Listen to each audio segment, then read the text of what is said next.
ಎಬ್ಬಿಸ್ಲಿಕ್ಕೆ ಬಂದ್ರೆ ಮಗನೇ ಬಂದನೈ ಮರುಗುವಾಂಬರ ಗಗನ ಮಣಿ ಬಂದನೈ ಸುಗುಣ ಬಂದನೈ ಸೂತವನದ ಬಂದನೈ ಅಂತ ಕಂದ ಆ ಸುಮಂತ್ರನನ್ನ ತನ್ನ ಮಗ ರಾಮ ಎಂದು ತಿಳಿದು ಹೇಳಲಾರದು ಕಷ್ಟಪಟ್ಟಿದ್ದು ದಶರಥ ಆ ಸುಮಂತ್ರನ ಮಗನೆಂದು ಒಪ್ಪಿಕೊಳ್ಳುತ್ತಾನೆ.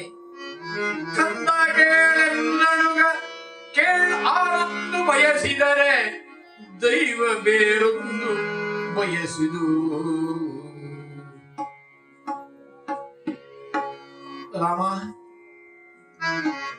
ನಾನು ಪಟ್ಟ ಕಟ್ಟಬೇಕು ಇಚ್ಛೆ ಪಟ್ಟಿದ್ದೇಗ ಹೇಳಲಿಕ್ಕಾಗೋದಿಲ್ಲ, ಮುಂದೆ ಮಾತೇ ಬರೋದಿಲ್ಲ.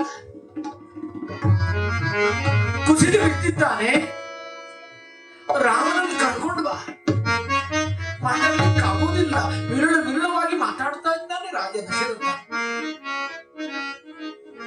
ಸುಮಂತ್ರ ಹೋಗಿ ರಾಮನಿಗೆ ಹೇಳಿದ, ನಿನ್ನ ತಂದೆ ಕೈಗೆ ಅಂತಃಪುರಲಿದ್ದಾನೆ, ನಿನ್ನನ್ನು ಕಾಣಬೇಕು. ಧಾವಿಸಿ ಓಡೋಡಿ ಬಂದ ರಾಮಚಂದ್ರ. ಮೂರ್ಛಿತ ಮಹಿವಲ್ಲವನ ನೋಡಿ, ಕುವೆಂಪು ವರ್ಣನೆ ಮಾಡುತ್ತಾರೆ. ಮೂರ್ಛಿತ ಮಹಿವಲ್ಲವನ ಮೈಯ ನೊಯ್ಯನಗೈ ಕನಕ ಮಂಚ ಕೊಯ್ದು.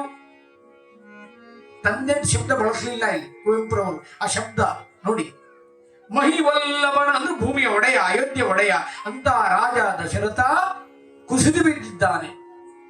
ಕನಕ ಮಂಚ ಕೊಯ್ದು ಬಿಜ್ಜಣಿಗೆಯಂ ಇಕ್ಕಿದಂ ದಾಶರಥಿ. ಕೇಳಬೇಕಲ್ವೇ, ನನ್ನ ತಂದೆಗೆ ಏನಾಯ್ತು? ನನ್ನ ಪಟ್ಟಗಟ್ಟಬೇಕು ಸಂತೋಷದಲ್ಲಿದ್ದಾನಲ್ಲ. ಅಮ್ಮ, ನನ್ನ ತಂದೆಗೆ ಏನಾಗಿದೆ ನೀನು ಹೇಳು. ಕೈಕೇಯಿ ಮಾತಾಡುವುದಿಲ್ಲ. ಕುಬ್ಜಯಂ ಸಂತೈಸದೊಡೈದಲ್ ಕೈಕೇಯಂ. ಅಲ್ಲೇ ಇದ್ದು ಕುಬ್ಜ ಅಂದ್ರ ಮಂತರ. ಇರ್ಕೈಗಳಂ ಮಗಂ ಮುಚ್ಚಿ ಅಳುತ ಕುಲ್ಲಿದ್ದಳಂ. ಮಾತಾಡ್ಲಿಕ್ಕಾಗೋದಿಲ್ಲ, ಅವಳು ಅಳುತ್ತಾಳೆ. ರಾಜ ದಶರಥನು ಮೂರ್ಛಾಪನ್ನನಾಗಿ ಬಿದ್ದಿದ್ದಾನೆ. ಆಮೇಲೆ ಕೈಕೇಯಿ ಆಜ್ಞೆಯಂತೆ ಮಂತ್ರ ಹೇಳ್ತಾಳಲ್ಲಿ, ರಾಮ, ಕೈಕೇಯಿಗೆ ನಿನ್ನ ತಂದೆ 2 ವರ ಕೊಟ್ಟಿದ್ದ. ಆ ವರದಂತೆ ನೀನು 14 ವರ್ಷ ಅರಣ್ಯವಾಸಕ್ಕೆ ಹೋಗ್ಬೇಕು ತಾಪಸಿ ವೇಷದಿಂದ. ಅದೇ ಮುಹೂರ್ತಕ್ಕೆ ಸರಿಯಾಗಿ ಭರತನಿಗೆ ಪಟ್ಟ ಕಟ್ಟಬೇಕು ಎಂಬುದೇ ಕರ್ಣ ಕಠೋರವಾದ ಶಬ್ದ ಕೇಳಿದಾಕ್ಷಣ ನಗಾಡಿದಂತೆ ರಾಮಚಂದ್ರ. ನಾವು ನಿನ್ನೆ ದಿನ ಹೇಳಿದ್ದಿತ್ತು, ಗುಣವಾನ್ ಕಶ್ಚ ವೀರ್ಯವಾನ್ ಧರ್ಮಜ್ಞಶ್ಚ ಕೃತಜ್ಞಶ್ಚ ಸತ್ಯವಾಕ್ಯೋ ದೃಢವ್ರತ. ಅಷ್ಟೇ ತಾನೆ. ಆದರೆ ನನ್ನ ತಂದೆ ನನ್ನಂತ ಹೇಳ್ಬೋದಿತ್ತಲ್ಲ. ನನ್ನ ಸಂತೋಷ ಒಪ್ಪಿಕೊಳ್ತಾ ಇದ್ದೇನೆ. ಇಲ್ಲ, ಅವನು ನಿನ್ನ ತಂದೆ ಮಾತನಾಡುವ ಸ್ಥಿತಿಯಲ್ಲಿ ಇಲ್ಲ. ನೀನು ಅರಣ್ಯಕ್ಕೆ ತಂದೆ ಕೊಟ್ಟಂತಹ ಮಾತನ್ನು ನಡೆಸಿಕೊಡದೇ ಇದ್ರೆ ನಿನ್ನ ತಂದೆ ಸ್ನಾನನೂ ಮಾಡುವುದಿಲ್ಲ, ಆಹಾರವನ್ನು ತೆಗೆದುಕೊಳ್ಳುವುದಿಲ್ಲ.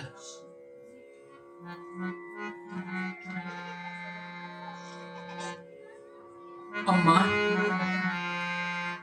ಭರತನ ಪಟ್ಟ ಗಡ್ತಿಯಲ್ವೇ, ಬಹಳ ಸಂತೋಷ ಆಗಿದೆ.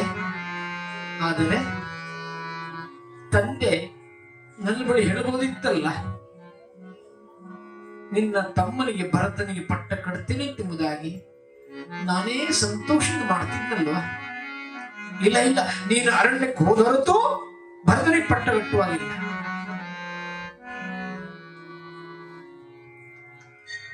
ತಂದೆಯ ಅಂತಃಪುರದ ಹೊರಕ್ಕೆ ಬರುತ್ತಿರುವಂತೆ ಲಕ್ಷ್ಮಣ ಧಾವಿಸಿ ಬರ್ತಾ ಇದ್ದಾನೆ.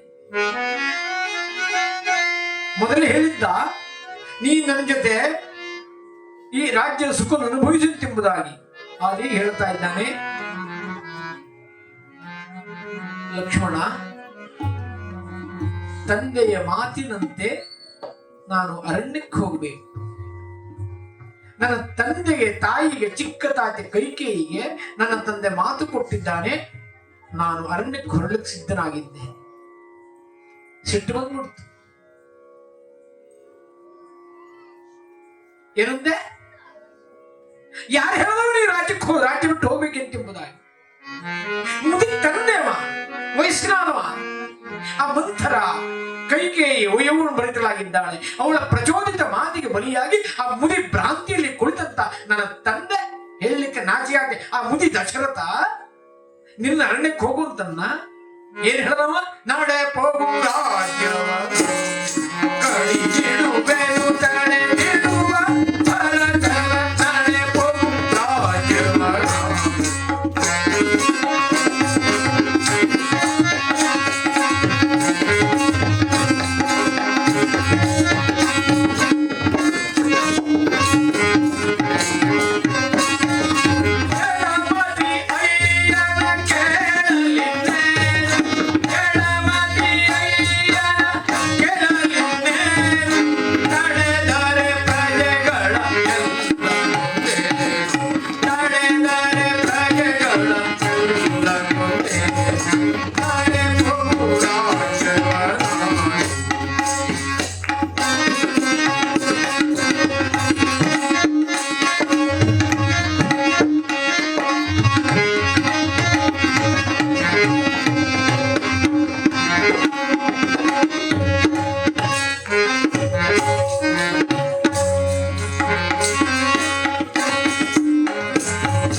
ಭರತ ಬರ್ತಾನೆ. ಆ ಮುದಿ ತಂದೆ ಅವನೇನು ಬಂದ ಅಂತಾದ್ರೆ ಅವನ್ ತಲೆ ಕಡಿತೇನೆ. ಕಡಿಗಿಡುವೆನು ತಡೆದಿಡುವ ಭರತನ ಜಡಮತಿ ಅಯ್ಯನ ರೋಷಾವೇಶದ ಬಂದಿದ್ದಾರೆ, ಸುಗಡ್ತಾ ಇದ್ದಾನೆ. ಎಷ್ಟು ರಾಮನಲ್ಲಿ ಲಕ್ಷ್ಮಣನಲ್ಲಿ ಒಂದಾಗಿತ್ತು ಮನಸ್ಸು ಅಂತ ಕೇಳಿದ್ರೆ ಅದು ಹೇಳಲಿಕ್ಕೆ ಆಗೋದೇ ಇಲ್ಲ. ಅಗ್ನಿ ಸುಡುಗೆ ಬಿಡ್ಲಿಕ್ಕೆ ಆಗ್ತದೆಯೇ? ಗಾಳಿ ಚಲನೆ ಬಿಡ್ಲಿಕ್ಕೆ ಆಗ್ತದೆಯೇ? ಗಂಧ ಸುಗಂಧ ಬಿಡ್ಲಿಕ್ಕೆ ಆಗ್ತದೆ? ಹಾಗೆ ರಾಮನನ್ನು ಬಿಟ್ಟು ಲಕ್ಷ್ಮಣ ಬದುಕ್ತಾ ಇರಲಿಲ್ಲ. ಬಹಿಪ್ರಾಣ ಎಂಬುದು ವಾಲ್ಮೀಕಿ ಮಹರ್ಷಿ ಹೇಳ್ತಾರೆ. ಆ ರಾಮನ ಜೀವಂತ ಸ್ವರೂಪ ಹೊರಗಡೆ ಲಕ್ಷ್ಮಣ. ಲಕ್ಷ್ಮಣ ಎಷ್ಟು ಕ್ರೋಧಾವಿಷ್ಟನಾಗಿದ್ದಾನೋ ಅಷ್ಟೇ ಶಾಂತ ಚಿತ್ತದಿಂದ ತವ ಲಕ್ಷ್ಮಣ ಜಾಮೇ ತವ ಲಕ್ಷ್ಮಣ ಜಾನಾಮಿ ಮಯಿ ಸ್ನೇಹಮುತ್ತಮಂ ವಿಕ್ರಮಂ ಚೈವ ಸತ್ವಂ ಚ ತೇಜಶ್ಚ ಸುದುರಾಸದಂ. ಗೊತ್ತು ಲಕ್ಷ್ಮಣ, ನಿನ್ನ ಪ್ರೀತಿ ನನಗೆ ಗೊತ್ತು. ನನ್ನ ತಂದೆ ಮೇಲೆ ನಿನಗೂ ದ್ವೇಷ ಇಲ್ಲ, ಭರತನ ಮೇಲೂ ದ್ವೇಷ ಇಲ್ಲ. ಆದರೆ ನನ್ನ ಮೇಲೆ ಅತಿಯಾದ ಪ್ರೀತಿ ದುರಂತಕ್ಕೆ ಕಾರಣೀಭೂತ ಮಾಡುತ್ತೀಯ. ತಲೆ ಗಟ್ಟಿದೆ ಅಂತ ಈ ಬಂಡೆಯನ್ನು ಹೊಡ್ಕೊಳ್ಳುತ್ತೀಯ. ನೋಡು, ವಚನ ಪಾಲನೆಯ ಧರ್ಮ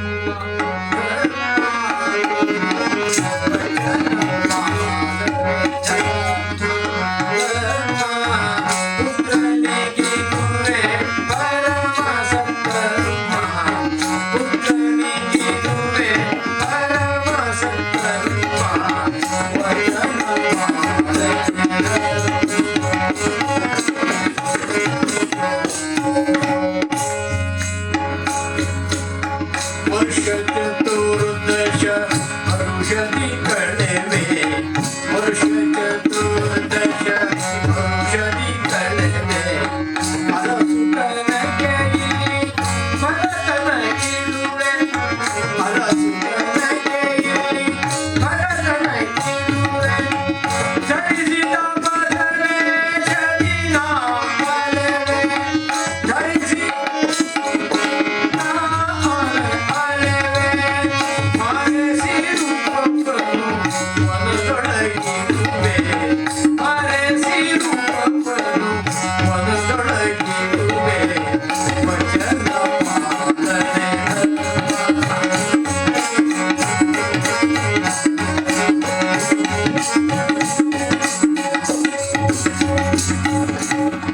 ಹಸಿವಾದೊಡೆ ಫಲ ಮೂಲಗಳಿಹವು ಹಸಿವಾದೊಡೆ ಫಲ ಮೂಲಗಳಿಹವು ವಿಷಯಾದೊಡೆ ತೊರೆ ಅರಿಯುತ್ತಲಿಹುದು. ಲಕ್ಷ್ಮಣ, ದುಃಖ ಪಡಬೇಡ. ಹಸಿವಾದ್ರೆ ಅರಣ್ಯದ ಫಲಗಳಿದ್ದಾವೆ, ಬಾಯಾರಿಕೆ ಆದ್ರೆ ನೀರು ಹರಿತಾ ಇದೆಯಲ್ಲ. ನಮ್ಮ ಹಿರಿಯರು ತಪಸ್ಸು ಇದು ಕಲಿತಿದ್ದಾರಲ್ಲ ಗಂಗ, ಅವಳು ಹರಿತಾ ಇದ್ದಾಳೆ. ತ್ರಿಷಯಾದೊಡೆ ತೊರೆ ಅರಿಯುತ್ತಲಿಹುದು ಋಷಿ ಸಹವಾಸವು ಆತ್ಮಚಿಂತನ ಋಷಿ ಸಹವಾಸವು ತತ್ವಚಿಂತನ ಕೃಶವಾಗಿ ಕಾಯಂತ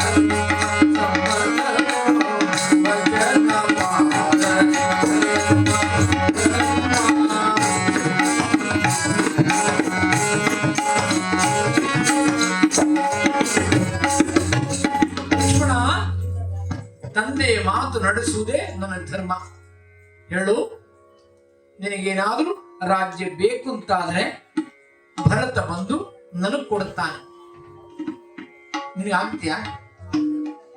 ಲಕ್ಷ್ಮಣ ಹಿಂದಕ್ಕೆ ಸರಿತಾನೆ. ತಾಯಿ ಕೌಸಲ್ಯ ಬಳಿ ಬರುತ್ತಾನೆ. ಚಿನ್ನದ ಸಿಂಹಾಸನವನ್ನು ರಾಮನಿಗೆ ಕೊಡುತ್ತಾಳೆ ಕೌಸಲ್ಯ. ಅಮ್ಮ, ಇದನ್ನು ನಾವು ಸ್ವೀಕಾರ ಮಾಡುವಾಗಿಲ್ಲಮ್ಮ. ನನ್ನ ತಂದೆಗೆ ನಾನು ಮಾತು ಕೊಟ್ಟಿದ್ದೇನೆ, ನಾನು ಅರಣ್ಯವಾಸ ಕೈಗೊಳ್ಳಬೇಕು. ಇಲ್ಲಿ ಒಂದು ರಹಸ್ಯ ಇದೆ.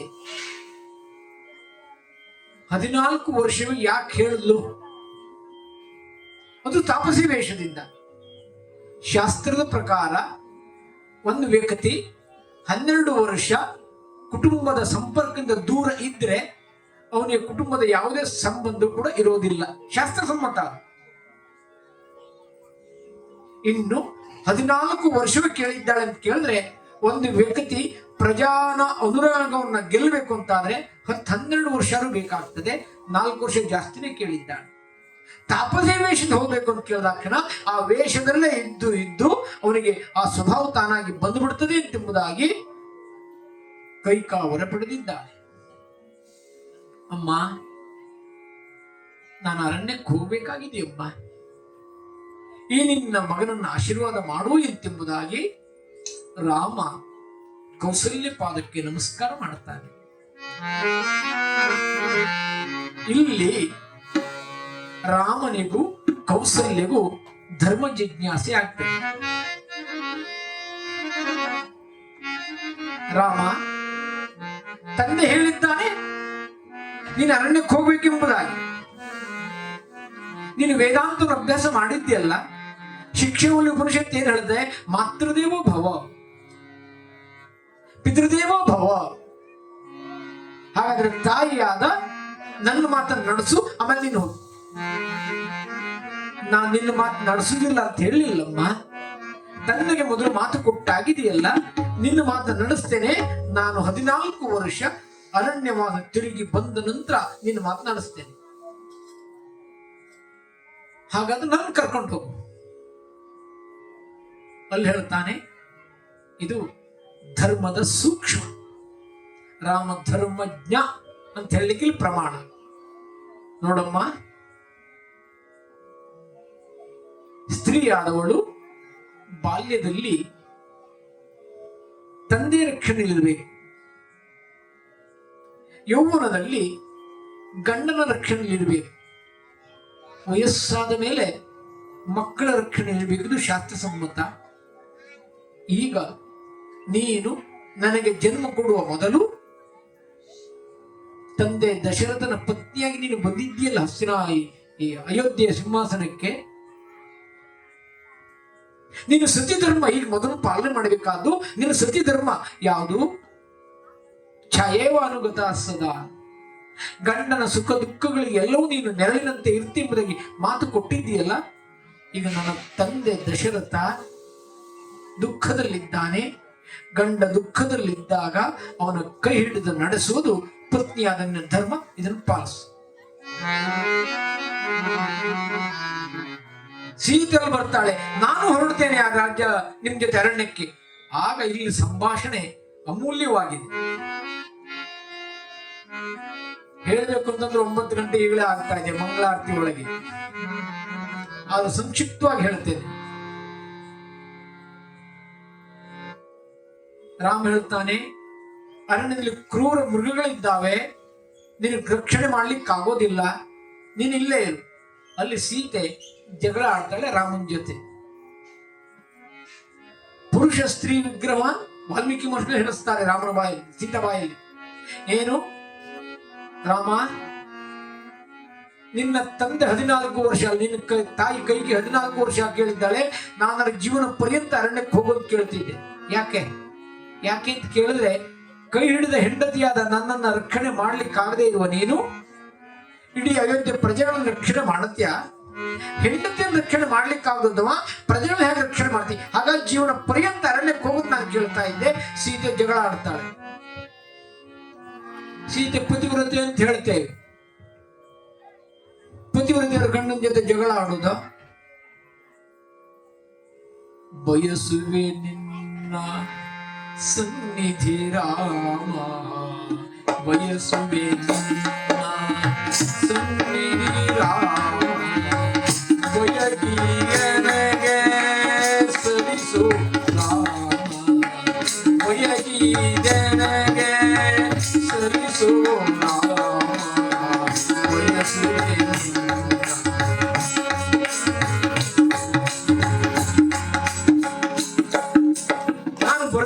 ಅಮ್ಮೊಕ್ಕರೆ ಕವಿಷ್ಯ.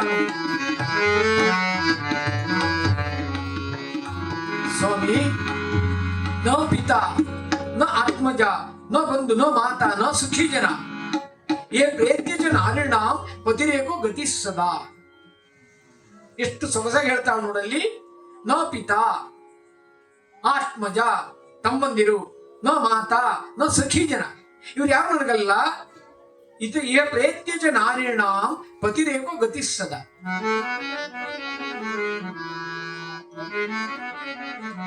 ಹೆಚ್ಚೆಚ್ಚು ಆಳ ವಿಚಾರ ಇದೆ, ನಾನು ಹೆಚ್ಚು ಹೇಳಲಿಕ್ಕೆ ಹೋಗೋದಿಲ್ಲ. ಸೀತೆ ರಾಮನ ಜೊತೆ ಜಗಳ ಮಾಡಿದ್ದಾಳೆ. ಆಗ ಈಗ ಗಂಡನ ಜೊತೆ ಜಗಳ ಮಾಡಿದವರೆಲ್ಲ ಸೀತೆ ಅಂತ ತಿಳ್ಕೊಳ್ಬೇಡಿ. ಸೀತೆ ಜಗಳ ಮಾಡಿದ್ದಾಳೆ. ಜಗಳ ಮಾಡಿದವರೆಲ್ಲ ಸೀತೆ ಅಂತ ಎಂಬುದಾಗಲ್ವೇ ಅಲ್ಲ. ಯಾರು ನಿಂದೆಗಾಗಲ್ಲ. ದೃಷ್ಟಾಂತಕ್ಕಾಗಿ ಮೊನ್ನೆ ಹಬ್ಬ ಸಿಕ್ಕಿದ ದಾಸರೇ, ನನ್ನ ಹೆಂಡತಿಯ ಕಣ್ಣಲ್ಲಿ ಕಸ ಬಿದ್ದು ತೆಗಿಲಿಕ್ಕೆ 2,000 ರೂಪಾಯಿ ಖರ್ಚಾಯ್ತು. ಮಾರ್ಯ, ನಿನಗೆ 2,000 ರೂಪಾಯಿ ಖರ್ಚಾಯ್ತು. ನನ್ನ ಕತೆ ಕೇಳು, ನನ್ನ ಹೆಂಡತಿ ಕಣ್ಣಿಗೆ ರೇಷ್ಮೆ ಸೀರೆ ಬಿಟ್ಟು ತೆಗಿಲಿಕ್ಕೆ 20,000 ರೂಪಾಯಿ ಖರ್ಚಾಯ್ತು.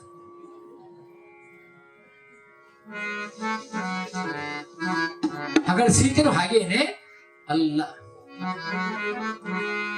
ನಾನು ಬರುತ್ತೇನೆ ಎಂಬುದಾಗಿ ಹೊರಟು ನಿಂತಿದ್ದಾಳೆ. ಅದಕ್ಕಾಗಿಯೇ ಮೈಸೂರು ಮಲ್ಲಿಗೆ ಕವಿ ಹೇಳೋದು, ಹೆಂಡತಿಯೊಂದಿಗೆ ಬಡತನ ಸಿರಿತನೆಯೇ ಭಯವಿಲ್ಲ, ಹೆಂಡತಿಯೊಂದಿಗೆ ಬಡತನ ಸಿರಿತನೆಯೇ ಭಯವಿಲ್ಲ, ಹೆಂಡತಿಯೊಮ್ಮೆ ಭಾಗ್ಯವನಿಗೆ ಎದುರಿಲ್ಲ, ಹೆಂಡತಿಯೊಬ್ಬಳು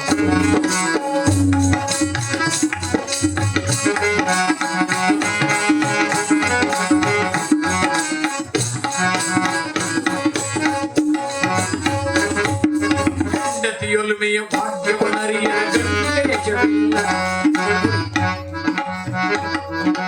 ದಾಂಪತ್ಯ ಅಂದ್ರೆ 2 ದೇಹ ಒಂದಾಗುದಲ್ಲ, 2 ಮನಸ್ಸು ಒಂದಾಗುದು. ರಾಮನ ಮನಸ್ಸು ಬೇರೆ ಅಲ್ಲ, ಸೀತಾಮಾತೆ ಮನಸ್ಸು ಬೇರೆ ಅಲ್ವೇ ಅಲ್ಲ. ರಾಮ ಸೀತೆಯನ್ನು ಕರ್ಕೊಂಡು ಹೊಂಟಿದ್ದಾನೆ. ಲಕ್ಷ್ಮಣ ತಾನು ಬರ್ತೇನೆ ಅಂತ ಹೇಳ್ತಾನೆ. ಇಲ್ಲಿ ಅದ್ಭುತವಾದ ಒಂದು ಘಟನೆ ನಡೀತದೆ. ಆ ಪರಂಪರೆ ಇವತ್ತಿಗೂ ಕೂಡ ನಮ್ಮ ಭಾರತದಲ್ಲಿದೆ. ರಾಮಾಯಣ ಎಂದು ನಡೆದ ಕಥೆ ಅಲ್ಲ, ಇವತ್ತಿಗೂ ಕೂಡ ನಡೀತಾ ಇದೆ. ಲಕ್ಷ್ಮಣ ಹೊರಟು ನಿಂತಾಗ ಲಕ್ಷ್ಮಣನ ತಾಯಿ ಸುಮಿತ್ರ ಬರ್ತಾಳೆ. ಅಮ್ಮ, ರಾಮನ ಸೇವೆಗೆ ನಾನು ಹೋಗ್ತಾ ಇದ್ದೇನೆ, ಆಶೀರ್ವಾದ ಮಾಡು. ಆ ಲಕ್ಷ್ಮಣನನ್ನ ಕರ ಹಿಡಿದು ತಂದು ರಾಮನ ಕೈಲಿಟ್ಟು ಹೇಳ್ತಾಳೆ, ರಾಮಂ ದಶರಥ ಮಾಮಿದ್ದಿ ಜನಕಾತ್ಮಜ ಅಯೋಧ್ಯಾಮಠವಿದ್ದಿ ಗಚ್ಚತಾತ ಯಥಾ ಸುಖಂ. ಯಾವ ರಾಮನು ಅವನೇ ದಶರಥ, ಅವನೇ ತಂದೆ. ಮಾಮಿದ್ದಿ ಜನಕಾತ್ಮಜ, ಮಾ ಅಂದ್ರೆ ತಾಯಿ. ಆ ಸೀತಾ ಇದ್ದಾಳ ನಿನ್ನತ್ತಿಗೆ, ಅವಳು ನಾನು ತಿಳ್ಕೊ. ಅಯೋಧ್ಯಾಮಠವಿದ್ದಿ, ಅಯೋಧ್ಯೆ ನಿನಗೆ ಕಾಡೇ ನಿನಗೆ ಅಯೋಧ್ಯೆ ಆಗ್ತದೆ. ರಾಮನ ಎಲ್ಲಿ ಇರ್ತಾನೋ ಅಲ್ಲಿ ಅಯೋಧ್ಯೆ. ನೀನು ಹೊರಡು ಒಂದರ್ಥ. ಈ ಶ್ಲೋಕದ ಇನ್ನೊಂದು ಅರ್ಥ, ರಾಮಂ ದಶರಥಂ ಇತಿ. ದಶ ಅಂದ್ರೆ ಗರುಡ. ಗರುಡನ ಮೇಲೆ ಯಾರು ಸಂಚಾರ ಮಾಡ್ತಾನೋ ಅವನೇ ನಾರಾಯಣ, ಆ ರಾಮನೇ ನಾರಾಯಣ ಅಂತ ತಿಳ್ಕೊ. ಮಾಮಿದ್ದಿ ಜನಕಾತ್ಮಜ, ಮಾ ಅಂದ್ರೆ ತಾಯಿ ಲಕ್ಷ್ಮಿ.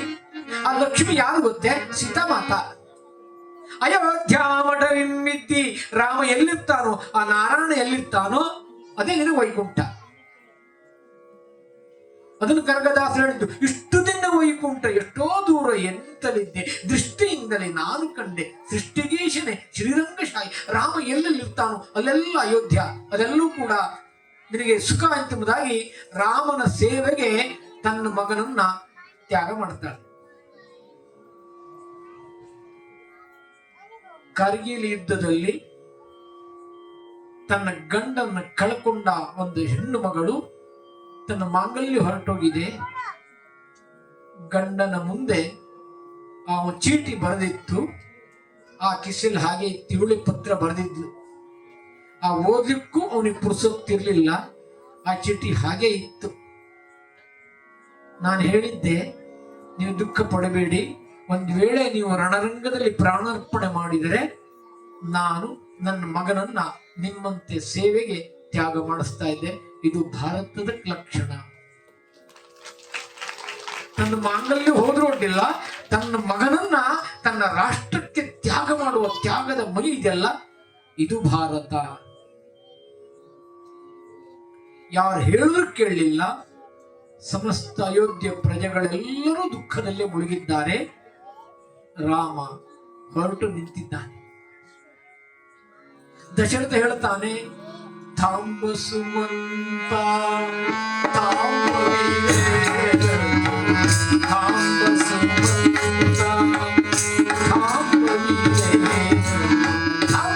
ಸುಮಂತ ನಿಲ್ಲು ನಿಲ್ಲು. ರಾಮ ಹೇಳ್ತಾನೆ, ತ್ವರೆ ಮಾಡು ತ್ವರೆ ಮಾಡು ತ್ವರೆ ಮಾಡು. ಅಯೋಧ್ಯೆ ಪ್ರಜೆಗಳೆಲ್ಲರೂ ರಾಮನಿಂದ ಹೊರಟುಬಿಟ್ಟಿದ್ದಾರೆ.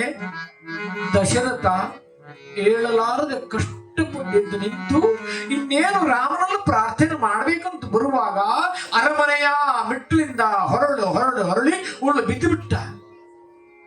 ಎಲ್ಲಿ? ರಾಮ ಹೊರಡಬೇಕಾದ ರಥದ ಚಕ್ರದ ಬಳಿಯಲ್ಲಿ. ರಾಮ ತಿರುಗು ನೋಡ್ಲಿಲ್ಲ. ದುಃಖ ಆಗಲಿಲ್ಲ ರಾಮನಿಗೆ. ದುಃಖ ಆಗಿದೆ, ಆದ್ರೆ ಧರ್ಮ ಮುಖ್ಯ ಅಲ್ವೇ? ಪ್ರಜೆಗಳೆಲ್ಲರೂ ಕೂಡ ದಶರಥನ ಹೇಳಿದ್ರಲ್ಲ, ನಿನಗಿಂತಲೂ ಗುಣಾಢ್ಯನಾದ ಮಗನ ನೀನು ಪಡೆದಿದ್ದೀಯಲ್ಲ, ಅದು ನೀ ಮಾಡಿದ ತಪ್ಪು ಅಂತ ಗುಣಭರಿತನಾದ ರಾಮನ ಅಡವಿ ಕವಿದೆಯಾ ಹೇ ದಶರಥ ಎಂಬುದಾಗಿ ತಿರಸ್ಕಾರ ಮಾಡಿ ರಾಜ ದಶರಥನ ಲೆಕ್ಕಿಸದೆ ತುಳ್ಕೊಂಡು ಓಡೋಗ್ಬಿಟ್ಟಂತೆ ರಾಮನ ಹಿಂದೆ.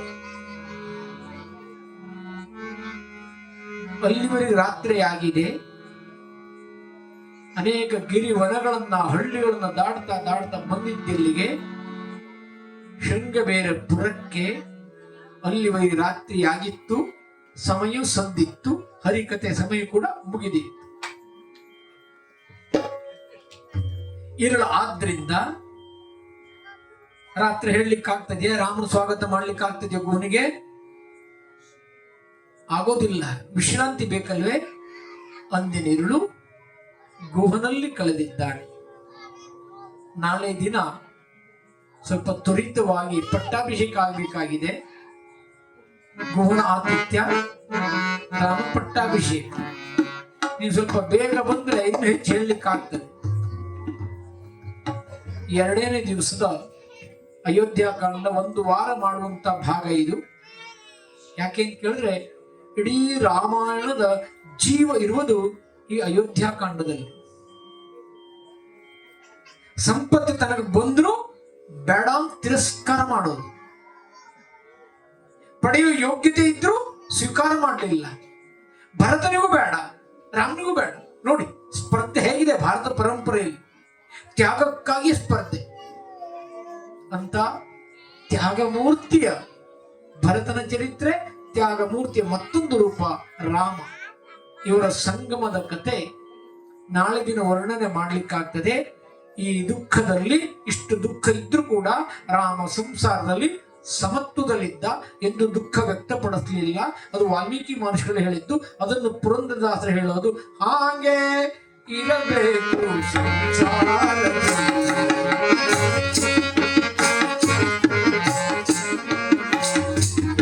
ಹೀಗೆ ಬರೆದಿತ್ತು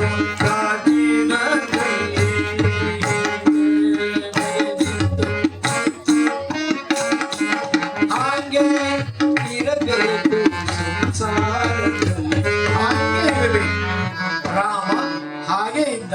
ಹೇಗಿರಬೇಕು ಅಂತ ಕೇಳಿದ್ರೆ, ನೀವು ಹೇಗೆ ಹರಿಕತೆ ಕೂತಿದ್ದೀರಿ ಹಾಗೆ. ಹರಿಕತೆಯಲ್ಲಿ ನಾವೆಲ್ಲರೂ ಕೂಡ ಯಾರು ಎದ್ದೋಗಬಾರ್ದು, ಮಾತಾಡಬಾರ್ದು ಅಂತ ಹೇಳ್ತಾ ಇದ್ವಿ. ಈಗ ನಾವು ಹೇಳೋ ಅವಶ್ಯಕತೆ ಇಲ್ಲ. ಇದು ಸಂಸ್ಕಾರ. ಹರಿಕತೆ ಏನಾದ್ರು ಒಳ್ಳೇದಾಗಿದ್ರೆ ನನ್ನ ಪ್ರಯತ್ನ ಅಲ್ಲ, ನಿಮ್ಮ ಒಳ್ಳೆತನ. ನೀವು ಶಾಂತವಾಗಿ ಕೂತಿದ್ದೀರಲ್ಲ, ಯಾಕೆ ಅಂತ ಕೇಳಿದ್ರೆ ಹರಿಕತೆಯಲ್ಲಿ ಮಧ್ಯೆ ಇಂಟರ್ವಲ್ ಅಂತಿಲ್ಲ. ಯಾಕೆ ಅಂತ ಕೇಳಿದ್ರೆ ಇಂಟರ್ವಲ್ ಬಿಟ್ರೆ ತಿರುಗಿ ಬರ್ತಾರೆ ಅಂತ ಗ್ಯಾರಂಟಿ ಇಲ್ಲ. ಹರಿಕತೆ ಬರೋ ಒಬ್ಬೊಬ್ಬರೇ ಬರೋದು, ಹೋಗೋಗಿ 2 ಜನರಿಗೆ ಕರ್ಕೊಂಡು ಹೋಗೋದು. ಅಲ್ಲಿ ಯಾರು ಎದ್ದು ಹೋಗಲಿಲ್ಲ. ಇದು ನನ್ನ ಪಾಂಡಿತ್ಯ ಅಲ್ಲ, ಆ ತಾಯಿ ಜಗದಂಬಿಕೆಯ ಕೃಪೆ ಎಂಬುದಾಗಿ ಹೇಳ್ತಾ, ಹೆಂಚಿದಾನ ದೇಗ ದೇವ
ನಾನು ಮೊದಲೇ ಪ್ರಾರ್ಥನೆ ಮಾಡಬೇಕಾಗಿತ್ತು. ಕನ್ನಡದ ವರ್ತಮಾನದ ಮಹಾನ್ ಸಾಹಿತಿ ಭೈರಪ್ಪ ಅವರ ಜೀವನ ಚರಿತ್ರೆ ಓದಬೇಕು. ಅವರು ಹೊಟ್ಟೆಗಿಲ್ಲದೆ ಸಿನಿಮಾ ಥಿಯೇಟರ್ ಅಲ್ಲಿ ಟಿಕೆಟ್ ಹರಿವು ಕೆಲಸ ಮಾಡ್ತಾ ಇದ್ದೆ, ಗೇಟ್ ಕೀಪರ್ನ ಕೆಲಸ. ಮನೆಯಲ್ಲಿ ತಮ್ಮಂದಿರೆಲ್ಲ ಸಾಯ್ತಾರೆ, ಹೆಣ ಹೊರಲಿಕ್ಕೆ ಜನ ಇಲ್ಲ ಅಂತ ಕಷ್ಟದಲ್ಲಿ ಬೆಳೆದ್ರು. ಕನ್ನಡ ಸಾರಸ್ವತ ಲೋಕಕ್ಕೆ ಅವರು ಕೊಟ್ಟ ಕಾದಂಬರಿ ಹೇಳೋದೊಂದು ಉಂಟಲ್ಲ, ಪರ್ವ ಇರಲಿ, ಮಂದ್ರ ಇರಲಿ, ಗ್ರಹಭಂಗ ಇರಲಿ, ಸಂಸ್ಕಾರ ಇರಲಿ, ಒಂದೇ ಅಲ್ಲ, ನಾವು ಓದ್ಬೇಕು ಅದನ್ನ. ಅಂತಹ ಮೇರು ಪರ್ವತ 90 ವರ್ಷ ಕಡಿಮೆ ಅಲ್ಲ. ಈ ವಯಸ್ಸಲ್ಲೂ ಕೂಡ ಅವರು ಓದ್ತಾ ಇದ್ರಂತೆ. ಕನ್ನಡ ನಾಡೆ ನೋಡಿ, ನನ್ನ ಕತೆ ಎಲ್ಲ ಹೇಳೋದು. ಭೀಮಸೇನ್ ಜೋಶಿ ಅವರು ಆರಾಮಿಲ್ಲದೆ ಆಸ್ಪತ್ರೆ ಸೇರಿದ್ರು. ಸಾವಿನಲ್ಲಿ 2 ದಿವಸ ಇದೆ. ಕರೀಂ ಖಾನ್ ಅವ್ರಿಗಿಂತ ಹಿಂದಿನವರ ಗಾಯನ ಯಾರೋ ಹಾಕಿದ್ರಂತೆ, ಯಾರೋ ಬಂದ್ ಮಾಡಿದ್ರಂತೆ. ಯಾರು ಬಂದ್ ಮಾಡಿದವರು, ನಾನು ಇನ್ನೂ ಸ್ವಲ್ಪ ಕಲೀಲಿಕ್ಕಿದೆ. ನೋಡಿ, ಕಲಿಯುವ ವ್ಯಕ್ತಿಗೆ ಕಲಿತು ಮುಗೀತು ಅಂತ ಎಂಬುದಾಗಿ ಇಲ್ವೇ ಇಲ್ಲ. ಈ ವಯಸ್ಸಲ್ಲೂ ಕೂಡ ಅಧ್ಯಯನ ಮಾಡ್ತಾ ನಾನು ಬರಿಬೇಕು, ಇನ್ನು ಬರಿಬೇಕು, ಆ ಸರಸ್ವತಿ ಸೇವೆ ಮಾಡಬೇಕು. ಇದನ್ನ ಭೈರಪ್ಪ ಮಾತ್ರ ಹೇಳೋದಲ್ಲ, ಕುವೆಂಪು ಮಾತ್ರ ಹೇಳೋದಲ್ಲ, ಭೀಮಸೇನ್ ಜೋಶಿ ಹೇಳೋದು ಮಾತ್ರ ಹೇಳೋದಲ್ಲ, ಅರವಿಂದರು ಅದನ್ನು ಹೇಳ್ತಾರೆ. ಅವರು ಕೊನೆಗೆ ಹೇಳ್ತಾರಂತೆ, ನಾನು ಬರೆದಿದ್ದೇನೂ ಅಲ್ಲ, ಬರೆಯಬೇಕಾದ್ದು ಇನ್ನೂ ಇದೆ, ಅದು ಬರಲಿಕ್ಕಾಗೋದಿಲ್ಲ. 39ನೇ ವಯಸ್ಸಿನಲ್ಲಿ ವಿವೇಕಾನಂದ ಹೇಳ್ತಾರೆ, ನಾನು ಮಾಡಬೇಕಾದ ಕೆಲಸ ಇನ್ನೂ ಇತ್ತು, ಆದ್ರೆ ಈ ವಿವೇಕಾನಂದ ಯಾರು ಅಂತ ಅರ್ಥ ಮಾಡ್ಕೊಳ್ಬೇಕಾದ್ರೆ ಮತ್ತೊಬ್ಬ ವಿವೇಕಾನಂದ ಹುಟ್ಟಿ ಬರಬೇಕು. ಅವ್ರದ್ದೇ ಮಾತಿತ್ತು. ಅಂತ ದಿವ್ಯ ಪರಂಪರೆ ನಮಗಿದೆ. ಒಂದು ಕ್ಷಣ ನಾವು ಮೌನವನ್ನು ಆಚರಿಸಿ ಆ ಆತ್ಮಕ್ಕೆ ಒಂದು ಶ್ರದ್ಧಾಂಜಲಿಯನ್ನ ಸಮರ್ಪಣೆ ಮಾಡ್ತಾ, ಒಂದು ಮಂಗಳಾರತಿ ಇದೆ, ಪ್ರಸಾದ ಇದೆ, ಎಲ್ಲರೂ ಸ್ವೀಕಾರ ಮಾಡೋಣ ಎಂಬುದು ಹೇಳ್ತಾ, ಹರಿಕತೆ ಒಳ್ಳೇದಾಗಿದ್ರೆ ನಾನು ಕಾರಣ ಅಲ್ಲ, ನಿಮ್ಮೆಲ್ಲರ ಸಹಾಯ ಹೇಳ್ತಾ ಎಲ್ಲ ಒಂದು ಕ್ಷಣ ಎದ್ದು ನಿಂತು ಮೌನವನ್ನ ಆಚರಣೆ ಮಾಡೋಣ.